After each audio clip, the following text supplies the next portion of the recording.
I have had mind games on me, like my opponent doing it to me. Like, for example, someone would be like, "Oh, are you a pro?" And it's like, "Yeah, I am." So it puts pressure on you because if they're not a pro, it's like if you don't win, you're the one that looks bad because they just beat a pro. My name is Adriel Loshak, and the goal of this channel is to help cornhole players achieve whatever level of cornhole they choose, whether that's simply to win more at your local blind drills or, like me, become an ACL Pro. My name is Nicole Pratt. I'm an ACL Pro, and I'm sponsored by BG Cornhole, All the Hype Cornhole, Shot Kings Cornhole, and JTB Photography. The mental aspect of the game. Do you have any pre-game meditations, rituals, or anything you do before match? I don't have anything specific that I do. Sometimes I'll listen to music, definitely at a pro national, just to like get myself in a good mood and a good headspace. But I'm like low key superstitious, so I have like all my stuff in a specific spot, like easy access if I need it during a tournament, like water or a ponytail or whatever it is. Anything a little bit more personal, a little bit deeper? No, not really. I really don't. Like I just make sure that like I'm fully comfortable through the weekend. Like Friday, if the tournament's on Saturday, like I'm making sure I get a good night's sleep. I make sure I know where the coffee is Mm. next to like I get my coffee, I have my breakfast, I have like everything planned out so that I'm not late or wondering what to do. But I don't have like a specific thing that I say to myself or do. It's more of just being in a good mindset that day of the tournament.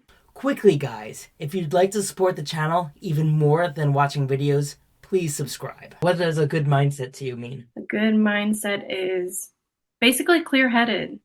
Like, I'm not worried about anything outside of cornhole, no matter what's going on. Yeah, I'm just focused on what I'm doing in the present moment. Yeah. You had a bad throw or a bad round.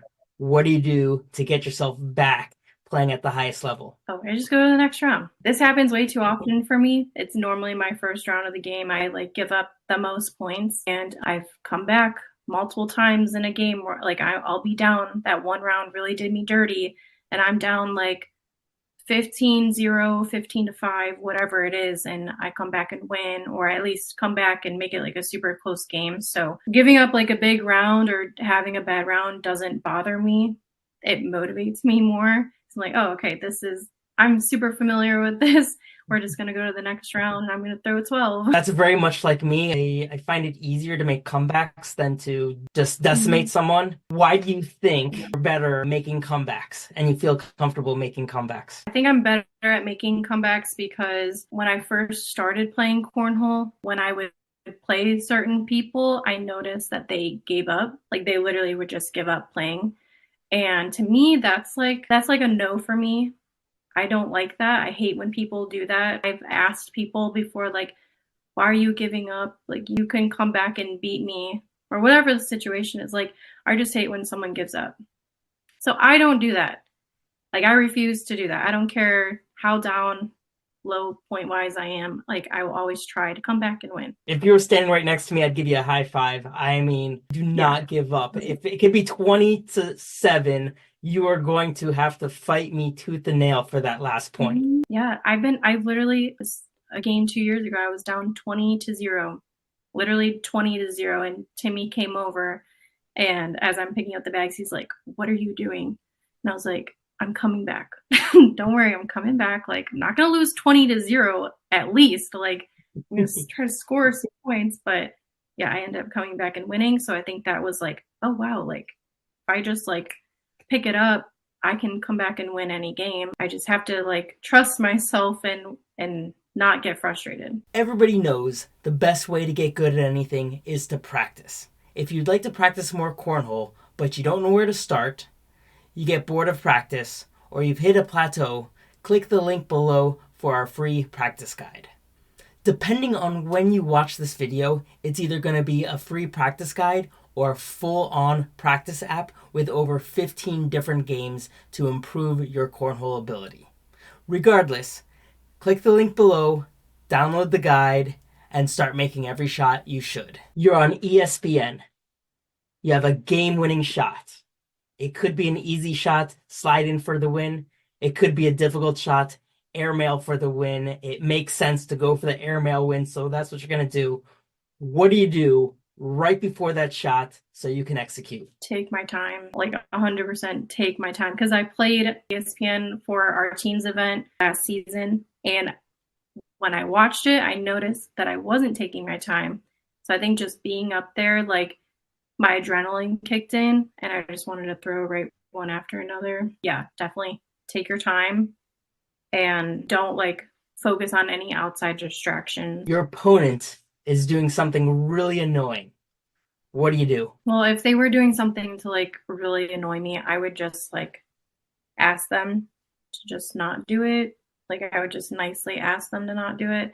And then if they were just not like, I feel like someone would stop after that, but if they wouldn't, then I would just go get a director, have them watch what's going on. But I've never had someone be like super, super annoying in a game. Sometimes, like if they lean over the board, I've had that. Like someone's like, or like when they let go of the bag, they like kind of lean over to my side. And obviously that's against the rules. So I have called people out on that. And then they just stop. So that's the most that I've had. You're at a blind draw and your partner's playing really bad. What do you do to help them out? Score points. Score points. I mean, there's nothing you can really do at that point if they're throwing that bad. I just try to like let them know that it's okay. It doesn't matter. You can throw all the bags off the board. I don't care. I'm not going to be mad at my partner ever, like blind draw or like bring your own partner. I will never be mad at my partners. So yeah, I'm just going to try to score points and try to help. Same question. Your chosen partner is playing really bad. What do you do to help them out? Yeah, pretty much the same thing. But like if I'm playing like with my friend, I don't know, I'll try to encourage them a little bit more just because like I kind of know what they need just to like get them back in the groove. Like it'll be all right. Like let me try to score and then you can pick up from there. Never negative. See, I'm the opposite. If I'm playing bad, I want my partner to come over to me, curse me out a little bit, and say execute. Because whatever. That's how I am. What? That's how I am, and no one does that to me. But like, I know other people need like, it's all right, like they need hyped up and stuff. But I like want someone to yell at me Okay, if so I'm throwing bad. That's the next question. You're throwing really bad. What do you want your partner to do for you? If I'm throwing really bad, I want my partner to basically tell me that I'm better than that. Like I don't need the coddling and like, oh, you're okay, like it's gonna be fine. Like, no, tell me that I'm better than that. And like if I had a coach, like that'd be like so ideal because then they could, like it's like gymnastics, like they can just tell you what you're doing wrong or yell at you, and then you're like, oh, I can't mess up anymore. Interesting. We're both gymnasts, so we both have the same philosophy. Because you're the only person that has said, I want my partner to yell at me. Yeah. Yeah. And it's so true because I have a friend, Candace, and she's like the nicest person you'll ever meet in the world. She's very like uplifting, and if you throw really bad, like she's just so nice. And I was like so frustrated with myself at one of these tournaments that I played with her, and I think it was more embarrassment because I'm the pro and I feel like I should carry her, and I just threw really bad that day.